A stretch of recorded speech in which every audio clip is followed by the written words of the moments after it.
Unit 5 के lecture 1 में हमने शो किया था कि a minus x i f x to the power n is subset of kernel of phi. Suppose this is equation 1। हमको show करना है कि ये जो होता है कर्नेल फाइव के बराबर होता है। तो इसके लिए अब इसका हम कन्वर्स शो करेंगे। Now we want to show its converse. So let summation of j is equal to 1 to n gjx and ej is any element of kernel of phi, is an element of kernel of phi. What is a phi is a mapping from fxn to v. Phi is mapping from fxn to v. So its kernel is subset of this fx to the power n. Kernel phi is obviously submodel and it is subset of fx to the power n. So its element is a linear combination of e1 e2 up to en.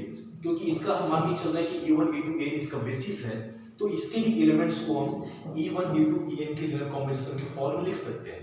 तो मान के चलते हैं कि kernel phi का कोई member ये हमारा है GJX EJ। Again in particular 0 0 1 0 0 belonging to fx to the power n। In particular हम fx पावर n में एक एलिमेंट लेके चल रहे हैं जिसका jth पोजीशन जो है वो 1 है और बाकी सब जो एलिमेंट्स हैं सब 0 है। देन क्योंकि ये जो मेंबर है वो इसके जो एलिमेंट्स हैं वो कर्नेल फाइव का एलिमेंट होता है, तो 0 a minus x I and 0 0 0 0 0 1 0 0 1 is in jth position is again element of kernel phi. So this is equal, if you multiply this, then this is equal to a minus xi1 a minus xij up to a minus xi to the power n. A minus xi is this, a minus xi is first column, jth column, nth column, and this is 0 0 1 0. तो जब इसको multiply करेंगे तो ये 0 इसके साथ multiply होगा, फिर इसके साथ मल्टीप्लाई होगा, तो 1 जो है इसके साथ मल्टीप्लाई होगा क्योंकि jth पोजीशन में हमारा 1 है। तो हमको ये मिलेगा a minus x i to the power j, क्योंकि ये जो है इसका एलिमेंट है और ये इसका सबसेट है, इसलिए ये भी क्या हो जाएगा, इसका एलिमेंट हो जाएगा। So this implies fj is a minus x i j belonging to kernel of phi. इसको a minus x i j को जो jth कॉलम उसको हम fj लेके चल रहे हैं, तो fj जो होता है इसके बराबर होता है, और हमने अभी प्रूफ किया कि ये a माइनस एक्स आई जे जो होता है वो इस फॉर्म में होता है और ये इसका एलिमेंट है, इसलिए fj जो होगा वो कर्नेल फाइव का मेंबर होगा। Now fj is equal to इसका a minus x i j, that is a jth column of a minus xi. This is jth column of a minus xi. What is a minus xi? This is a11 minus x, a12, a1n. This is the first column. A11 minus x, a21 up to an1. First column, first row, second row, a11 minus x, a21, an1. Next is a12, a22 minus x and an2. And what is the jth column? This is a1j, ajj minus x, and this is anj. So this is the first column, this is second column, this is jth column. और jth column जो होता है वो kernel phi का member है, so obviously jth column is a linear combination of e1 e2 up to en. So fj is equal to a1j e1 plus a2j e2 plus ajj minus x ej plus anj और en। अगर इस element को, ये हमारा kernel phi का member है, इसको हम e1 e2 en के लीनियर कॉम्बिनेशन के फॉर्म में एक्सप्रेस करें। So this is equal to a1j e1 a2j e2 plus ajj ej plus anj en minus x ej। So this implies x ej. We take x ej in left side, then we get taking in summation form. This is a I is equal 1 to n aij ei. This is 1 to n. So I is equal to 1 to n aij ei minus x ej minus fj. This is minus fj. तो अगर हम x को e जैसे multiply करते हैं तो ये क्या बता रहा है कि x को अगर हम e जैसे मल्टीप्लाई करें तो हमको क्या मिलता है, हमको मिलता है constant term aij ei, that is sum constant coefficient of ei minus fj term of fj। इसमें now what will be x square ej। अगर हम x स्क्वायर से ej को मल्टीप्लाई करें तो हमको क्या मिलेगा, इसको हम देखते हैं।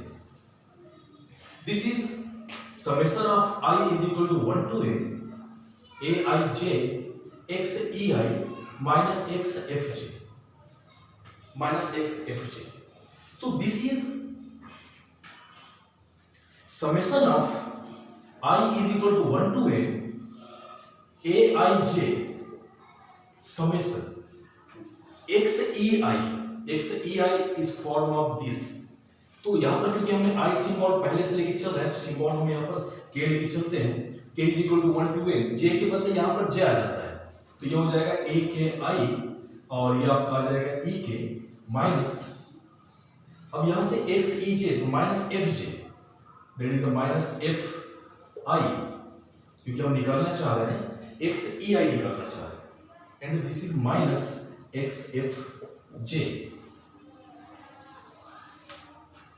This is equal to summation of, इसको अगर हम इससे मल्टीप्लाई करें और e1 e2 ek के एलिमेंट्स को कलेक्ट करें तो हमको ये मिलेगा summation of I is equal to 1 to n and b I k, that is b I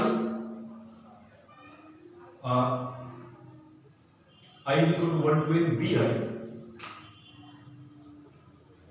ei. Suppose this bi k ei, I is equal to, we can take this is j, so suppose this is a j।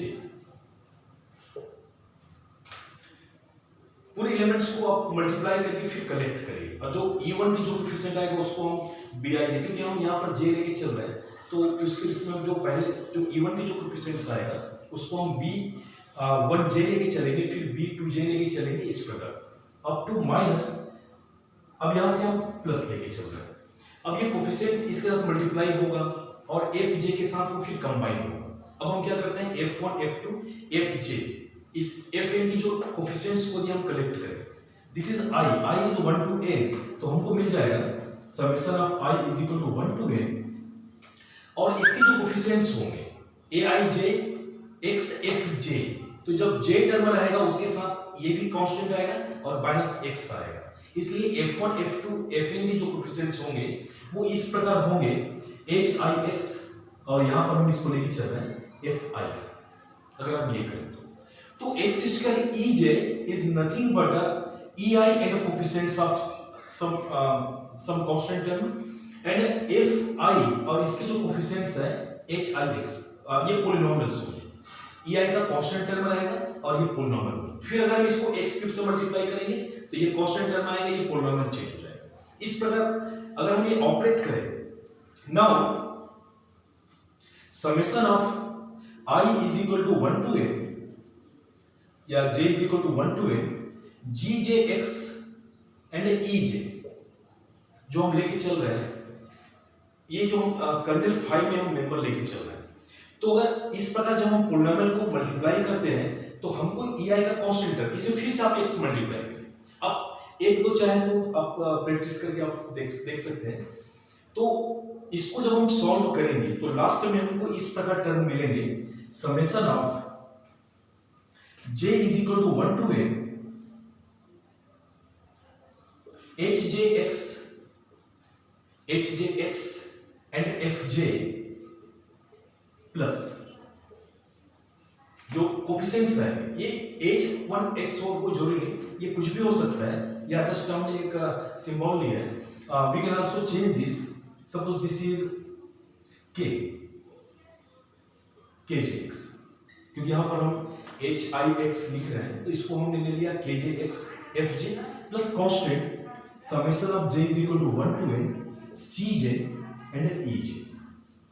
Last में सभी gj को हम ej से multiply करेंगे, फिर उसके polynomials को multiply करेंगे। तो जब इसको टोटल हम सॉल्व करेंगे तो हमको f1 f2 fn इसके जो टर्म रहेंगे पॉलिनोमियल्स होंगे, जैसे यहाँ पर hix पॉलिनोमियल आ रहा है, और ej के जो टर्म होंगे वो कांस्टेंट टर्म होंगे। सो this is important. Now again summation of j is equal to 1 to n gjx ej belonging to kernel of phi. इसको हम कर्नेल फाई में लेके चल रहे हैं।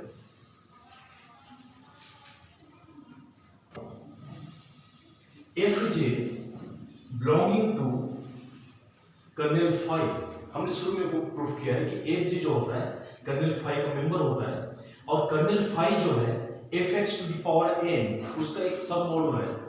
So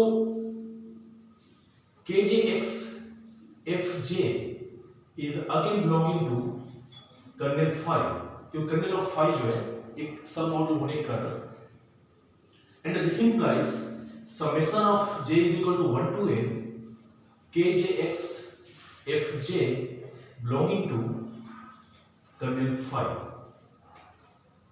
Hence ये कर्नेल फाई में लाई करता है, ये भी कर्नेल फाई में लाई करता है, तो इनका subtraction j is equal to 1 to n gjx ej minus summation of j is equal to 1 to n kjx fj belonging to kernel phi, because kernel phi is submodule of fx to the power n over fx। तो over fx होने के कारण हम जानते हैं कि अगर a जो है वो n में है और r जो है कैपिटल R में है, तो r a जो होता है वो n का मेंबर होता है अगर वो सब मॉड्यूल है तो यहाँ पर भी वही कि fj कर्नेल फाई में है और kjx जो है वो fx का कोई पॉलिनोमियल है। यहाँ पर कर्नेल फाई इज सब मॉड्यूल ओवर fx, तो ये जो kjx fj आएगा वो भी उसमें आएगा, सबका सम जो है उसमें कर्नेल फाई में हो जाएगा, और ये कर्नेल फाई में लाई कर रहा है, ये कर्नेल फाई में लाई कर रहा है, तो उनका सब्सट्रैक्शन भी जो होगा कर्नेल फाई में लाई करेगा। तो यहां से दिस इंप्लाइज ये minus this minus this, so this is belonging in kernel phi. तो cj ej जो होगा वो कर्नेल फाई में लाई करेगा, and this implies kernel phi में लाई कर रहा है तो इसका इमेज जो आएगा वो 0 होगा। Phi summation of j is equal to 1 to n cj ej is equal to 0। अब यहां से फाई कैसे मैप करता है कि ej को vj पे मैप करता है। सो this implies summation of j is equal to 1 to n cj vj is 0 since phi maps ei to vi। तो यहां से ej को क्या करेगा, वो vj पे मैप करेगा, and this implies cj is 0 for all j because v1 up to vn is a basis of capital V। इसको v1 v2 vn को हम कैपिटल V में बेसिस लेके चल रहे हैं, and hence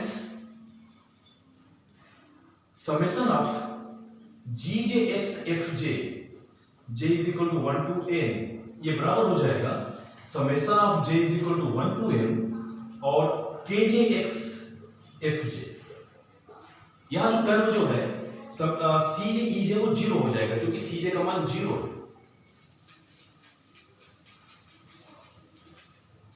and this is equal to, इसको हम लिख सकते हैं f1, f2, fn, and this is k1x, k2x and knx.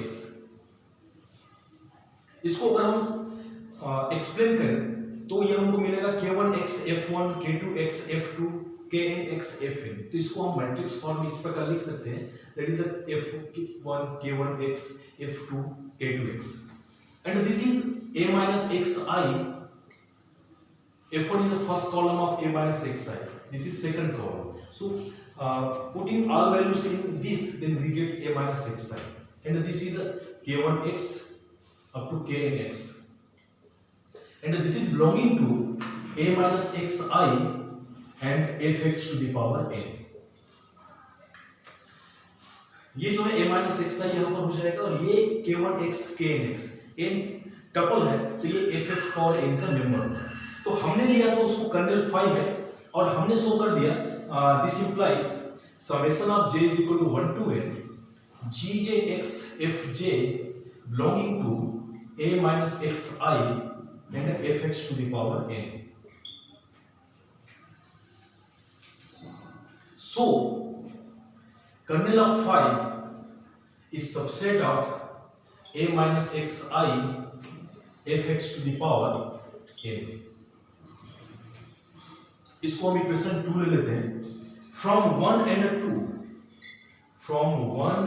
2 kernel of phi is equal to a minus xi fx to the power n.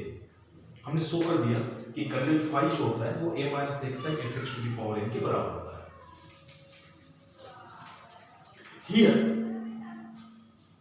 phi is mapping from fx to the power n up to capital V. Phi को define किया, and phi is fx homomorphism and onto, ये इसको हम easily onto show कर सकते हैं. ये हर elements के लिए हम यहाँ पर मैपिंग दिखा सकते हैं. It is onto. Therefore from fundamental theorem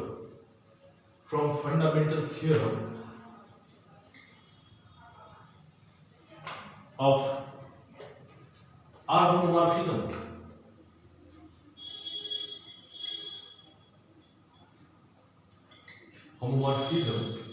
fx to the power v is isomorphic to fx to the power n upon kernel of phi.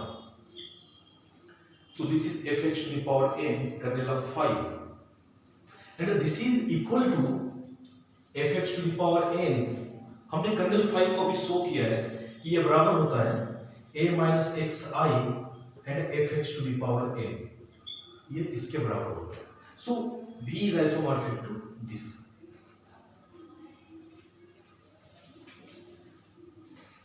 Again this is isomorphic to pfx. So now by Smith normal form we can find two non-singular matrices P and Q such that P a minus xi q is diagonalizable of f1x f2x up to fnx. This is A Smith normal form. Her matrix को ये diagonal matrix का equivalent होता है. तो a minus xi is again a matrix whose elements are polynomials. So if we convert it into Smith normal form, then we can get two n cross n order non-singular matrices P and Q such that P a minus xi q is diagonalizable of this by Smith normal form, where f1x divides f2x divides fnx. This is come from Smith number form. अब यहां से हमने show कर दिया कि V is isomorphic to this. V is isomorphic to P fx to the power n upon P a minus xi fx to the power n. हमने बताया था कि अगर a और b जो है ये V इसके आइसोमॉर्फिक है, then it is again isomorphic to P upon P, where P is now similar matrix. So A by P is isomorphic to P by P. तो हमने यहाँ से लेके चल रहा है ये इसके आइसोमॉर्फिक है, तो P ऊपर नीचे अगर हम इसमें मल्टीप्लाई करें तब भी वो उसके आइसोमॉर्फिक होगा. And this is isomorphic to P fx to the power n upon P a minus xi q fx to the power n. Because ये इसलिए हुआ because q is invertible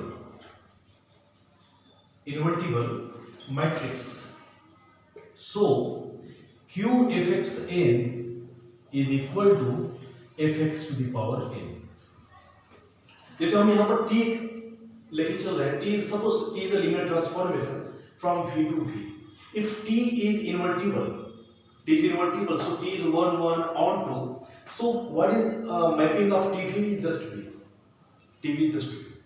तो fxn जो है एक मॉडल है ये, और यहाँ से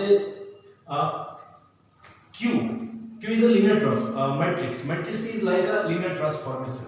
और हमने बताया था कि क्योंकि Q इन्वर्टिबल है तो लीनियर ट्रांसफॉर्मेशन इन्वर्टिबल होता है, तो वो लीनियर ट्रांसफॉर्मेशन जब इस पे ऑपरेट होगा इन्वर्टिबल होने के कारण, इन्वर्टिबल है तो इसको इस पे ही मैप करेगा, तो Q fxn का पावर क्या हो जाएगा fx पावर n. इसलिए यहाँ पर हमने fx पावर n को यहाँ पर हम Q लगा सकते हैं. Again this is isomorphic to P is now similar matrix, P is again invertible, so this is isomorphic to fx to the power n upon P a minus xi q fx to the power n.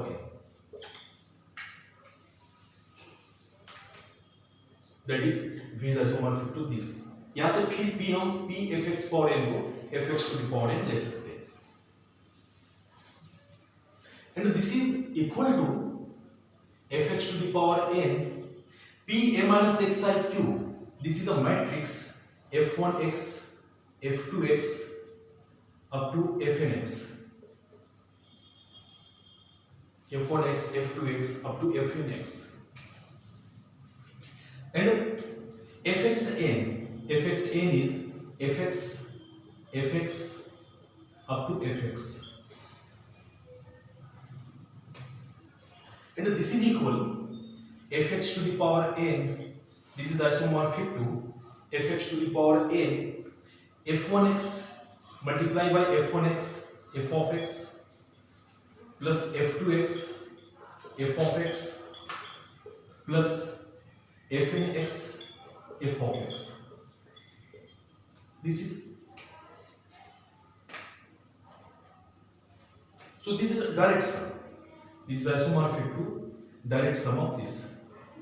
इसको अगर हम multiply करें तो ये इसके isomorphic होता है. This is isomorphic to this. So this is isomorphic to fx, direct sum fx upon f1x fx, that is generated by f1x plus generated by f2x plus generated by fnx. तो यहां पर भी n term है और यहां पर भी n term है नीचे में, और हम जानते हैं कि a direct sum b upon c direct sum d is isomorphic to a by c direct sum of b by d, और इस प्रॉपर्टी को हम पहले भी यूज कर चुके हैं. So this is isomorphic to fx upon f1x direct sum fx upon f2x direct sum fx upon fnx, where f1x divides f2x divides fnx, और that is v is isomorphic to this, और यही हमको show करना है। और आगे जाके हम रेशनल केमिकल फॉर्म जो निकालेंगे उसमें ये जो स्ट्रक्चर थ्योरम जो हमने यहाँ पर प्रूफ किया है, इसके बेस पे हम मैट्रिक्स को रेशनल केमिकल फॉर्म में चेंज करेंगे।